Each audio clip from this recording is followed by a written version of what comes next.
अस्सलाम वालेकुम। मैं रेशमा खातून। मेरे चैनल पे आप सभी का स्वागत है। अब आगे की कहानी। फिर दोनों माँ बेटी काम करने लग जाती। लड़की सोचती है कि मैं पैसे इकट्ठा करके रखूं बैंक में, लेकिन कुछ दिन के बाद उसकी माँ बीमार हो जाती है। वो बिस्तर पे गिर जाती है। इसी बीच एक लड़का उससे प्यार करने लग जाता है। वो बोलता है कि मैं इससे शादी कर ले, मैं अच्छे से रखूँगा, नहीं करेगी तो मर जाऊँगा, ज़हर खा लूँगा।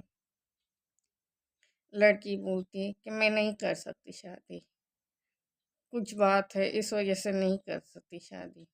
लड़का बोलता है मैं करूँगा तो तुझसे ही करूँगा, वरना किसी से नहीं। फिर उसके बाद लड़की आगे चली जाती है। उसकी माँ एक तो बीमार रहती है, फिर वो परेशान रहती है, यहाँ वहाँ दिखाती है, हर जगह दिखाती है, लेकिन डॉक्टर लोग कुछ बता ही नहीं पाते क्या कर रहे हैं। उसके बाद ऐसे दिन बीतते जाते हैं। यहाँ दिखाती है, राजेवाड़ी में दिखाती है, कहीं कहीं दिखाती है, डॉक्टरों से सलाह लेती है। उसके बाद उसकी सहेली रहती है, तो सहेली की माँ बोलती है कि ऐसे ऐसे जगह पे जा, उनको दिखा तो वो बताएंगे। ऐसे करते करते कुछ दिन बीत गए। फिर वो डॉक्टर ने बताया कि उनको एडमिट करना पड़ेगा, तभी उनका इलाज होएगा।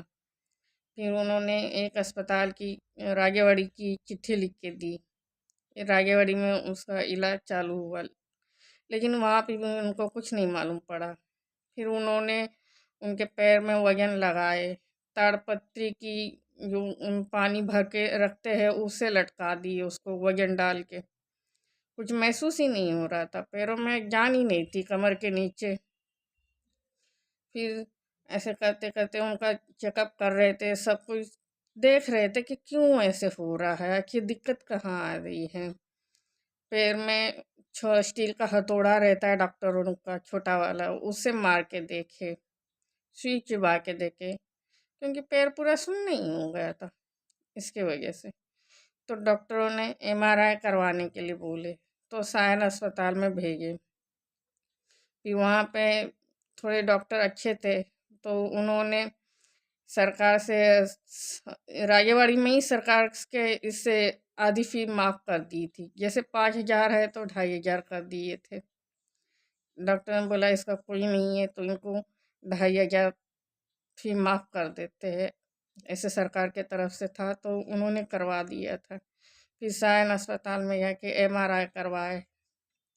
उसमें मालूम पड़ा कि उनके जो बचपन में गिरी थी वहीं पे नस दबी हुई है। तो उन्होंने मुझे बताया कि उन्होंने उस लड़की को बताया कि उसको करना पड़ेगा, सीना पूरा निकाल के दूसरा साफ करना पड़ेगा, स्टील की रीढ़ की हड्डी डालनी पड़ेगी, प्लास्टिक का वो डालना पड़ेगा, ऐसे ऐसे बताया था उन्होंने।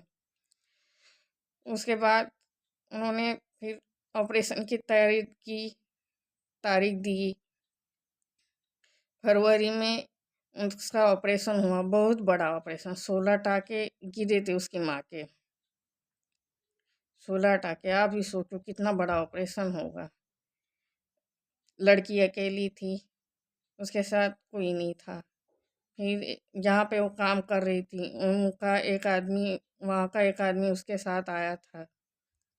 उम्र में ज़्यादा था, साथ देने आया था, देखा था माँ बेटी काम करते हैं, सब कुछ कर रहे हैं, अभी दिक्कत आ गई तो साथ देने आ गए थे।